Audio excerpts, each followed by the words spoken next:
Oi, meu nome é Camila e esse é o trabalho de memória dos docentes Altino e Talma. Vou falar um pouco sobre a memória de curto prazo.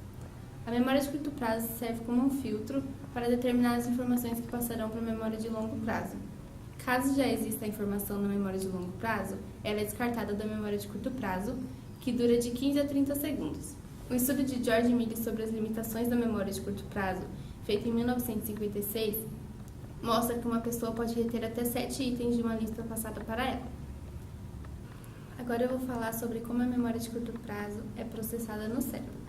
As memórias de curto prazo são processadas na parte frontal do cérebro em uma região altamente desenvolvida chamada lobo pré-frontal. A memória de curto prazo é convertida em memória de longo prazo no hipocampo, uma área mais profunda do cérebro. O hipocampo ajuda a solidificar o padrão de conexões que formam uma memória, mas a memória em si depende da solidez das conexões entre as células cerebrais e individuais. Oi, eu sou a Verônica e eu vou falar sobre o método da nossa pesquisa. A gente realizou 20 entrevistas em que 14 pessoas eram do sexo feminino e 6 eram do sexo masculino. 14 delas eram universitárias e 6 não cursavam nenhum tipo de graduação. As entrevistas foram realizadas em locais calmos e silenciosos, e as entrevistas foram realizadas individualmente.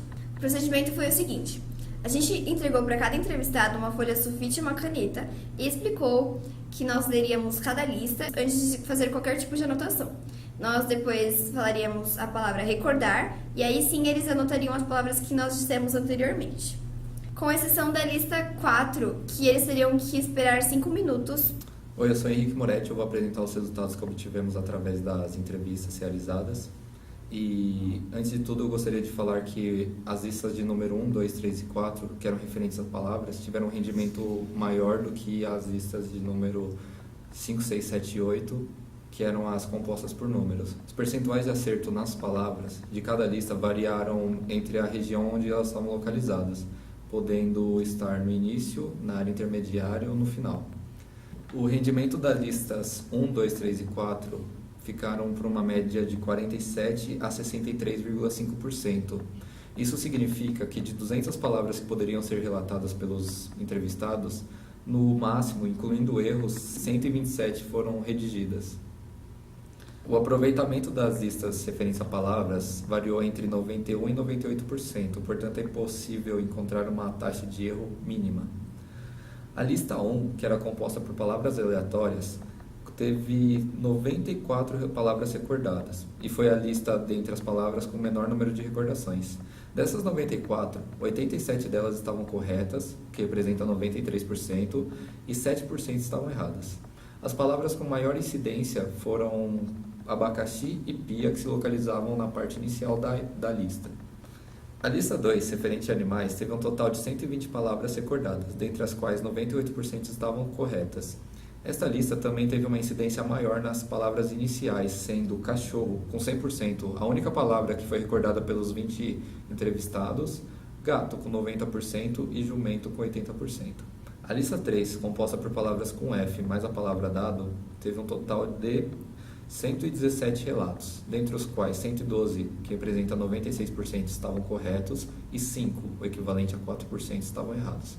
Assim como nas anteriores, as palavras de maior incidência estavam no começo e foram faca com 85% e figo com 95%. A quarta lista, relacionada com automóveis e termos associados, foi a última utilizando palavras e contou com um total de 127 recordações, sendo a lista de palavras com maior número de recordações e, ao mesmo tempo, a lista de palavras com maior número de erros. O aproveitamento nessa lista foi de 91% corretas, que representa 115 palavras, e 12 erradas, equivalente a 9%. Ao contrário das outras listas, notamos pela primeira vez a presença de uma palavra da área intermediária como sendo a com maior número de acertos. As listas seguintes, compostas por números, obtiveram resultados inferiores quando relacionadas com as primeiras listas. Esse número é de certa forma gritante, porque a média variou entre 26% e 59%. Lembrando que nessa conta 100% seria referente a 200 palavras relatadas, incluindo erros. O percentual de acerto nas listas relacionadas a números variou entre 52% e 66%, lembrando que nas listas de palavras variou entre 91% e 98%, só para ter uma noção da diferença entre uma e outra. A lista 5, composta por dezenas e o algarismo 1, foi a com maior número de recordações. um total de 118. Entretanto, o total de acertos ficou em 66%, o equivalente a 78 palavras, enquanto 40 palavras, o equivalente a 34%, não estavam presentes na lista. O maior número de acertos nessa lista ficou, assim como na lista anterior, número 4, na área intermediária com o algarismo 1. A lista 6, composta por centenas, apresentou o maior número de erros, 48%.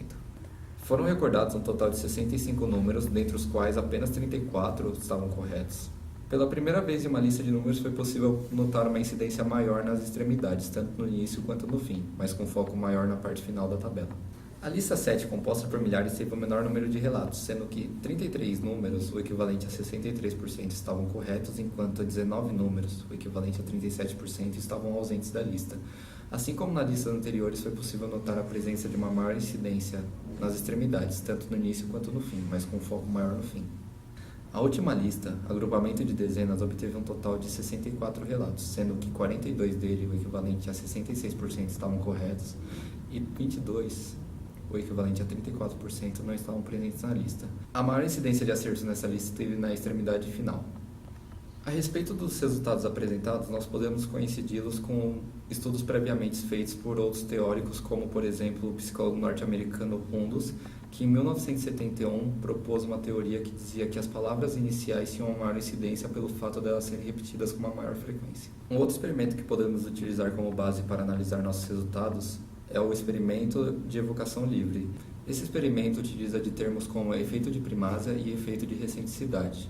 O efeito de primásia está relacionado com as primeiras palavras listadas, pois, segundo Murdoch, que é o autor desse estudo, as palavras iniciais tiveram uma maior repetição e a tendência de partir para a memória de longo prazo.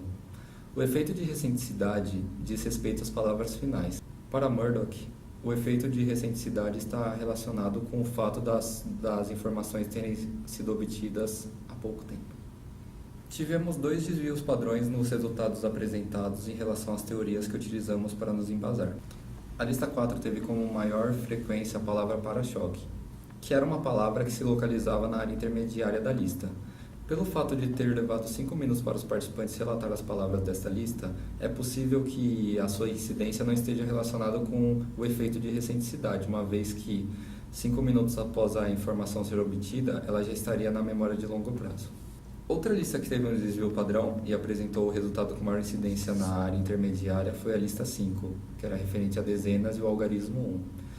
Nesse caso, utilizamos 2 hipóteses para explicar o porquê do algarismo 1 aparecer com mais frequência na área intermediária.